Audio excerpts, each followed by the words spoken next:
మన ఇద్దరం కలిసి ఒక రూమ్ తీసుకుందామా? తీసుకుందాం. చెప్పు, నీ హాస్టల్ ఫీజు ఎంత? 7,000. నా హాస్టల్ ఫీజు 6,500. ఇద్దరం కలిస్తే మంచిగా ఒక రూమ్ తీసుకోవచ్చు. ఓకేనా నీకు? ఓకే రూమ్ చూడమంటావా? చూద్దాం. ఓకే ఓకేనమ్మా. సహజీవనం మేము కలిసి ఉంటాం అంతే, కాకపోతే కంబైన్ స్టడీ. ఓకే మరి రూమ్ చూడమంటావా? చూడు.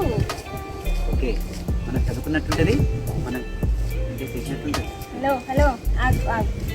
మనం కలిసి ఉంటాం అంతే. ఫస్ట్ స్టడీస్, తర్వాత ఏదైనా. ఓకేనా? Okay please please. మళ్ళీ మా వార్డెన్ రానివ్వదు. టైం అయిపోతుంది, వెళ్దాం కదా.